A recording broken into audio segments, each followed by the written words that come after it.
everyone. Thank you all for joining me today. It's so nice to have you. Oh, sounds like we have a few hecklers in the crowd, probably JWs. You know, I'm more than happy to have you guys here. I'm happy to have you watching my videos. I just want to address something right now, though. I do want everyone to know that I do see the comments that people put on my videos. I don't always have a chance to answer to all of them. There are a few comments from people who claim to be JWs. I'm a little bit surprised, frankly, because I guess I expected more from JWs. I know when I was one, I bent over backwards to try to, please everyone and appeal to everyone so that I could get my message across. When I see some of the comments, though, that are so nasty, I mean, there was a few guys talking about my looks and how ugly I am and how I look like some animal and how I'm a liar and a bully. It's just so stupid. I expect that from maybe a 14-year-old girl, but just by saying that, I feel like I'm insulting the 14-year-old girls of this world. If that's your best defense, is to talk about my looks, it's just so idiotic. It doesn't bother me. I mean, you forget, okay, that I was raised as a JW. I'm used to being bullied. I was bullied as a kid when I went to school, and I'm used to being singled out. I'm used to being made to feel stupid. It didn't bother me then. I mean, I didn't like it, okay, but I dealt with it. And people stopped bullying me because they realized it wasn't going to work.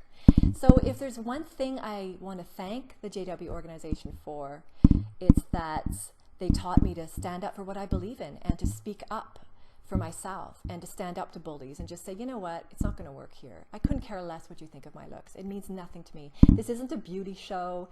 If you're looking for beauty videos or how to apply lipstick or something, there's plenty of videos like that for you out there. So you're not going to find that here. And, as I get older, I've never been one to think much about looks anyways. I really couldn't care less. So I'm not your cup of tea. Well, you're not mine either. Okay, so it's really a moot point. But again, I want to thank the JWs for that, and also for the Theocratic Ministry School, because they taught me to speak as polished as I am right now. Well, scratch that. Okay, so I'm not so polished, but it did help. It did help. So anyways, let's get on with the show. Okay, let's not talk about this negativity anymore. The show today is where we answer or try to answer the question, are we in the last days? One thing that JWs love to talk about a lot is that they believe that we're living in the last days. In fact, let's have a quick search of the Society CD and just see how often they mention this. Okay, so we have up on the screen here the Watchtower Library 2015 edition of their CD. And when you do a search for the words last days, you can see that there's 3,998 occurrences of it. So they mention it quite a few times. What I didn't realize was that people the world over have been threatening others with the last days for thousands of years. It seems that throughout history, people have falsely interpreted things like the weather, whether it's lightning or earthquakes or volcanoes, or other strange events that have happened, and they've used that to tell others and warn others that this is the last days. Nearly always something that's going to be imminent and something that would be within their lifetime. Were any of these people right? Well, no, obviously not, because we wouldn't be here today. But sadly, this is still going on today. People are listening to these individuals that are basically scaring them, and they are wasting their lives, and they're wasting the lives of others as well. Check out this list that I found when doing just a quick research into this from what I found from Wikipedia. So this is a search of Wikipedia for failed end-of-the-world prophecies throughout history. And as you can see, it's been basically happening since the beginning of time. You'll see here on one of these slides here where we start seeing about William Miller and the Millerites. And of course, that's where Charles Taze Russell got his ideas from initially. And then we see some of the various prophecies that he himself had made and the International Bible Students. And we see that they're in good company because we see ones like Jim Jones, Charles Manson. And if you look a bit further, we see the Moonies and some very strange different individuals that have really, I think we can clearly say these people are wackos. We also see several from Harold Camping. And he's interesting. If you look, if you just look throughout, you're going to see him. It's like he would predict the end, and then when it didn't come true, he would re-predict it for a new date. And then when that didn't happen, a new date. But this really isn't any different from what the Jehovah's Witness organization has done too. 1874, 1914, 1918, 1925, 1975. They keep trying, right? Keep scaring us with their predictions. Doesn't come true, but they'll try again. I'd really love to ask the followers of these false predictions that if they knew that they were just going to grow old and die like everyone else, and that the person or organization that they are following was completely out to lunch, would they still have followed them? I mean, if you can, I'd love it if you could ask a JW, an older JW, someone who was baptized before 1975. If you could ask them, if you knew then what you know now, would you still have done it? We've now learned that the 1914 generation died. They were told constantly that the end was imminent, that 75 was going to be a year that was marked in prophecy, and that something was going to happen. And of course, they all expected Armageddon. People sold their houses like my family, quit their jobs like my family, and they lived their lives on these promises. And of course, they were all lies. I'd love it if you could ask somebody, who's an older JW who got baptized before 1975, would they have done it if they knew then what they know now? And put it in the comments below if you get a chance, because to me, it's something for them to think about, And, it's so easy for us to look back in time and say, oh, I was crazy to have believed that, because we can see the evidence now, right? Time is the enemy of false prophets because they prove themselves to be lies as time keeps marching forward. And the JW organization has married itself to the 1914 date. For whatever reason, even though it's clearly died, they still now are stuck on it. They don't want to admit it. They've come up with this overlapping generations thing that I keep harping on, but it's just so stupid. I have to bring it up. It just makes me laugh every time I think about it. It's just so idiotic because it's nowhere in the Bible, and it's clearly just a desperate attempt to hang on to this belief because they refuse to admit that they're wrong. But you know what?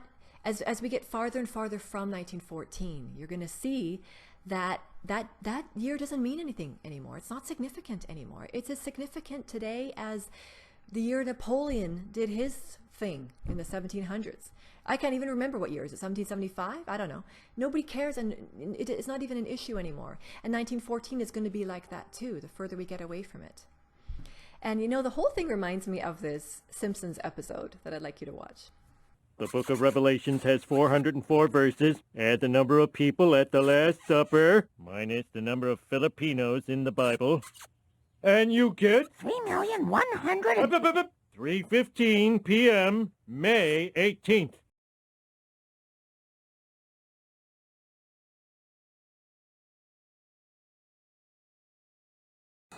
The world will end next week! Spend your children's college fund! Thaw that turkey now! It is often said that religion is a snare and a racket. It's the end of the world! God loves you! He's gonna kill you! Here's one. Revelation 6:13. Just before the rapture, the stars will fall to the earth. The stars are falling to the earth. Just as you predicted. Okay, guys, get ready. We're just seconds away. Oh, there's gonna be something here. 6, 5, 4, I'm so proud of you, homie. 2, 1. Goodbye, stupid Earth!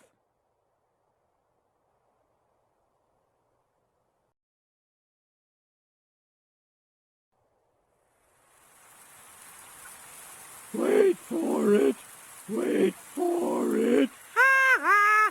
Life goes on. I just need to say, in all fairness, the picture here of Russell and Rutherford, who is strategically placed at the right hand of Russell, as you see here, on the Mount of Olives, was taken in 1910 and not in 1914, as you would probably assume by me putting the picture here. I just thought it looked similar to what Homer was doing. Whether they expected to go to heaven in some kind of rapture, I can't say, as I don't know what he was thinking. In fact, nobody knows what he was thinking. But it wouldn't surprise me if they thought, hey, we're God's chosen ones. Here we are on the Mount of Olives. It would be a good time, God, for you to act and, pull us to heaven now. But anyways, I can't say that that's what they were thinking.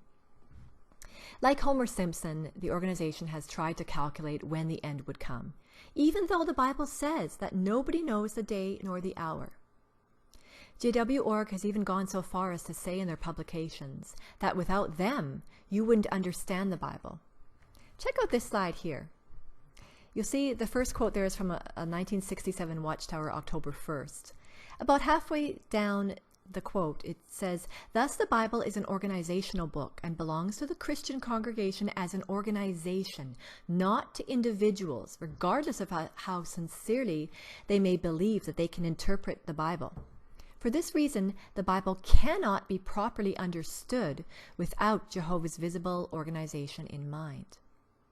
And then they have a second quote there from a 1981 Watchtower, where it says that it's not sufficient just to read the Bible alone or in small groups. That people who've done this, as they're saying here, through such Bible reading, they have reverted right back to the apostate doctrines. I can certainly agree that without JW.org, I never would have come up with this crazy 1914 calculation. Do you remember how it went? Something like a time and times and half a time. So you've got 3.5 times from the book of Revelation, and then you whip over to the book of Numbers, and then you apply the day for a year principle, and then you throw in something from Daniel, and yeah, I never would have come up with that on my own. And it's a good thing. That's a good thing, because they were wrong with that interpretation and that prophecy. And, I remember when I was studying the Bible with people, or studying the JW policies with people, is probably a better way to put it. And when we went over that part in whatever publication we were studying about this, how they arrived at 1914, and I remember just praying that they wouldn't ask me to give more information as to why try and make some sense of this, because it didn't really make sense to me at the time. And I remember even studying it at the book study, nobody would put up their hand. And if anyone did, well, somebody eventually would, but they would just read it right out of the paragraph, because it didn't make any sense to any of us. But the thing that bothers me is that this prophecy, or whatever you want to call it, prediction, I don't know what the JWs want. I know they don't want to call it a prophecy, but this idea of 1914 being, that this generation of 1914 would not die before the end came, was something that was hung over my head for my entire existence as a JW. I remember them hammering this point home, that there's no way the end could come before that generation died, because the Bible, it's all in prophecy.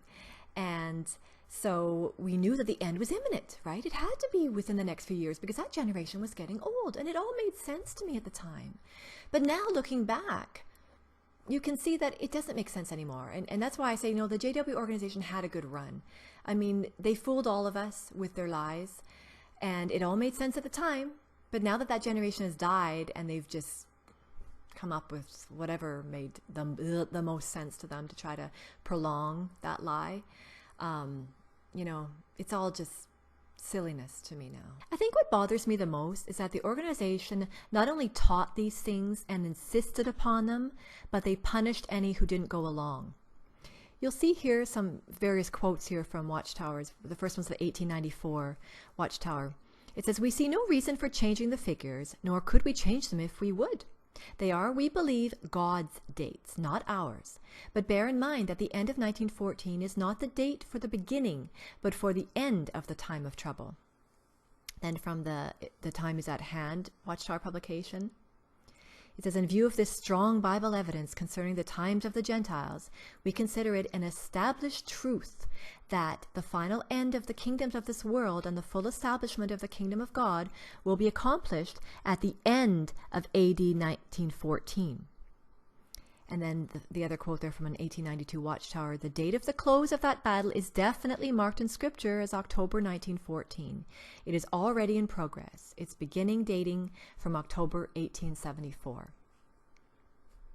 Like Nelson in that Simpsons clip who mocked Homer, Russell and his followers were also mocked for teaching falsehoods, as we see from Rutherford's 1930 book, Light.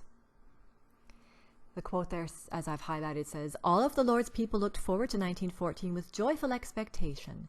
When that time came and passed, there was much disappointment, chagrin, and mourning, and the Lord's people were greatly in reproach. They were ridiculed by the clergy and their allies in particular, and pointed to with scorn, because they had said so much about 1914 and what would come to pass, and their prophecies had not been fulfilled." Notice they call it prophecies. And yet now they try and say that they've never said that it's a prophecy. You know, when you show this information to others, like the Wikipedia portion that I showed earlier, most people just go, "Oh, yeah, that's a cult." I mean, those are doomsday cults, and they have no problem just laughing at it and walking away and not giving it a second thought. And it's true, when these false states come and go, some members actually do wake up and say, "Wow, I was duped. And enough is enough." Like I remember in the mid-90s, a lot of people left when the society altered the meaning of the term generation. There's some people said, okay, if they start messing with 1914, the 1914 generation, I know at that point it's time to get out, you know, and a lot of people did.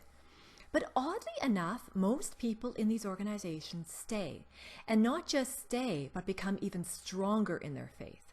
You think that after a date like 1975 has come and gone, people would say, "Wow, I was duped," you know, with the end not coming and nothing has changed and everything they said was wrong. You'd think that people would wake up.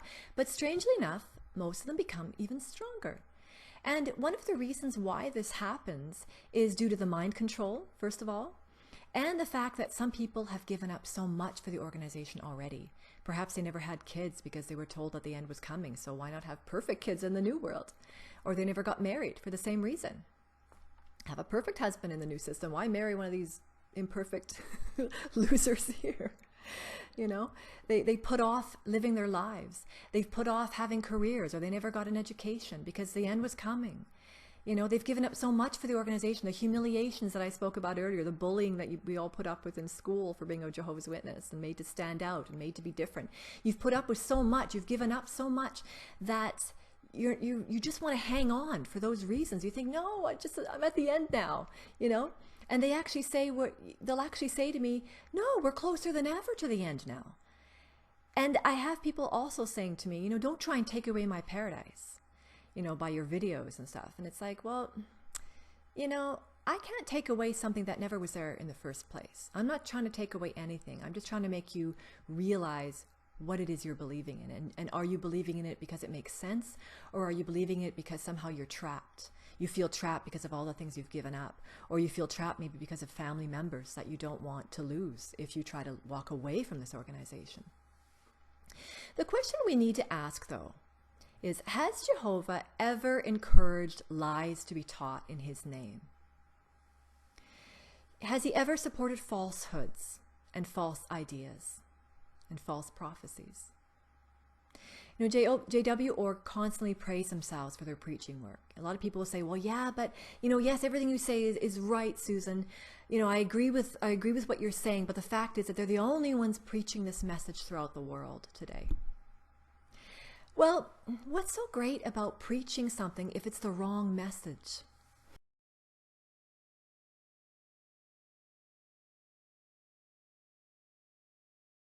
I guess you have to ask yourself the question, which is better, to be silent or to preach lies and mislead people? You know, it's like someone telling you that there's gold in them thar hills and they insist upon it.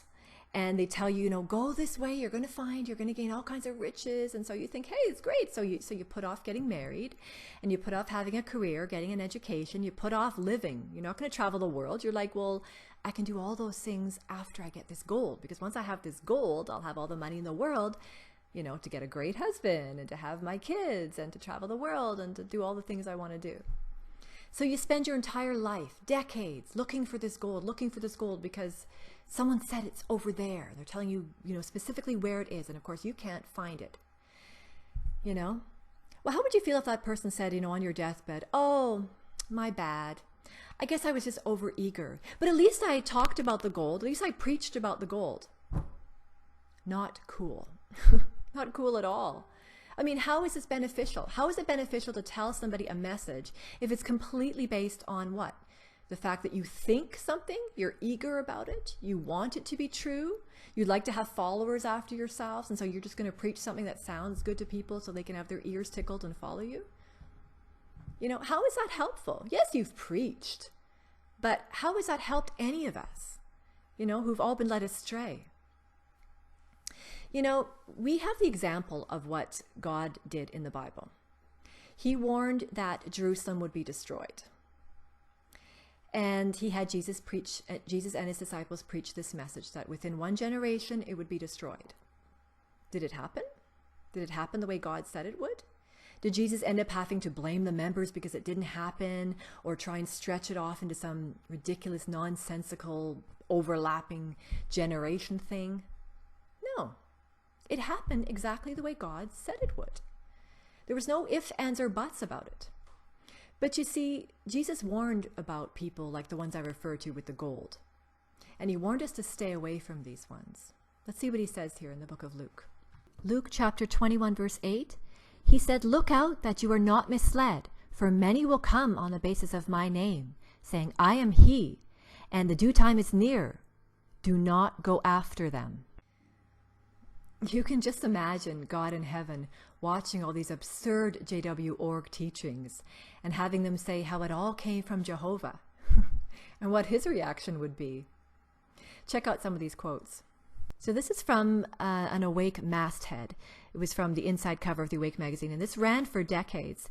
But if you notice the last sentence there that I've underlined about why Awake is published, it says, "Most important, this magazine builds confidence in the Creator's promise of a peaceful and secure new world before the generation that saw the events of 1914 passes away."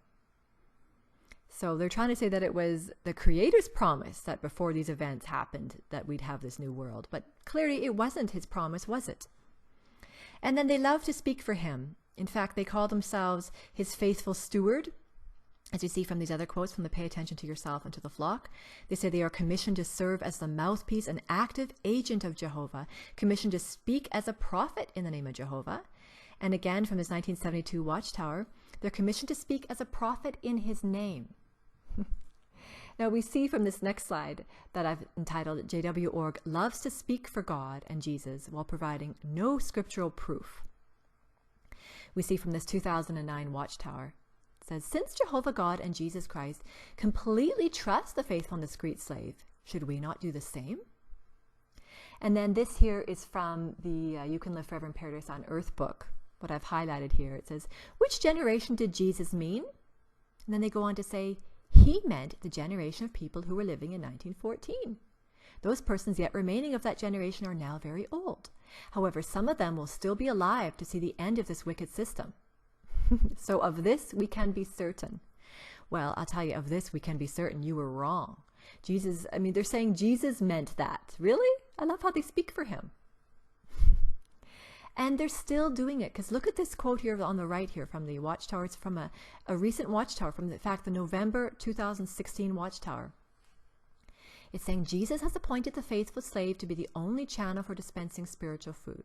Since 1919, the glorified Jesus Christ has been using that slave to help his followers understand God's own book and heed its directives." And then you're supposed to ask yourself, am I loyal to the channel that Jesus is using today? So imagine someone speaking lies on your behalf, saying ridiculous things that made no sense, prophecies and so forth, and all of it proving to be a lie, and then coming back and saying that you had said those things? Well, think about how Jehovah God feels about all the times the organization has spoken on his behalf, all the lies that they've told, all the times they've blamed the members for these and punished people in the process. How do you think he feels about this? Jehovah is not one to be trifled with. I'm sure you know that from reading the book of Deuteronomy. We can see exactly how he feels about people who speak in his name and who are proven to be wrong. So the question is, are we living in the last days today? Well, as we've seen from this video, every generation seems to think that they are. They seem to think that the end is imminent and that it's about to happen within their time period. But through the passage of time, we've learned that all of these people who've professed these lies have proven to be false. And many people have wasted their lives as a result. I guess the question is, some people say, well, the world is pretty bad right now. But is it any worse now than it was during the Dark Ages? I mean, yes, there's some bad things in the world today. I'm not going to lie. But there's a lot of good things too. As a Jehovah's Witness, you tend to just focus on the earthquakes and the pestilences and the whatever, man's inhumanity to man. Yes, but that has happened all the time. You could also focus on the fact that we've never had better health care. We can communicate with each other on such a global scale that as never before. That we've sent men to the moon and we've got space travel, and they just discovered a new planet. I don't know if you heard about a week ago, they said they discovered this new planet that's orbiting a star next to the sun. And it sounds very similar to the Earth in terms of size and distance from this star. It's fascinating what is happening in the world. If you could pick any time period to live, when would it be? I would pick right now, and maybe even in the future, because there's so many exciting things happening in the world. It's difficult to answer the question, are we living in the time of the end? Because I don't even want to answer that for you. Because I think it's important that you research it for yourself. And the best way for you to do that is to research outside the organization. You see, organizations are no different, religious organizations are no different from any other organization. They're going to publish information that is biased for them. It's like if you were going to invest a lot of money in a company, would you only read, the stock portfolio from that company? Or would you want to know what others think about this company? What's the reputation of this company? What have they done in the past? I know companies always say, well, past performance is no guarantee of what's going to happen in the future, but it sure gives you an indication of where it's heading, right? If the stock is going south, of course, that's when they say to buy, okay? But you want to make sure that it's got enough good things about it that it's going to rebound and go back up again, right? And people have also said to me, why do you go back so far in the JW history? Why can't you just read, someone just said to me the other day, you should pay attention to what's happening now. Now is what's important. Well, there's two reasons why I do that. Because they themselves claim that they were chosen in 1919. So you need to know, well, what were they saying in 1919 that made them so special that Jesus chose them out of all the other organizations in the world? And I think you'll see that once you research it, they were saying a lot of pagan, ridiculous things that they don't agree with anymore. And if you were to follow those things now, they would disfellowship you. So Jesus chose them with those things? I think not. And the other thing is, as I said before about stocks, past performance is an indication of what the future is going to be like. If someone has a history of lying, you need to know that. You should know that. If you realize that they've misled people time and time again with their false dates and false prophecies and bad light, you need to know that. So I'd recommend that you research the organization from outside the organization. And I'd highly recommend that you take about a 2-week break from whatever religious organization you're part of, because, to do this research. Because as long as you're still being indoctrinated with their same doom and gloom and their message, it's going to be very difficult for you to think for yourself. And you really need to do that. A lot of people belong to these organizations because they just want the organization to do the thinking for them. And when you're away from the organization, you have a chance to actually get your mind thinking again for you, instead of having someone tell you what you need to think. So I hope that this video has been helpful to you. And if after doing the research that I just talked about, if you feel that you need to go back to your organization, well, then at least you've had a chance to research it. It's your choice, definitely. So if you liked this video, then like it, and we hope to see you again another time soon.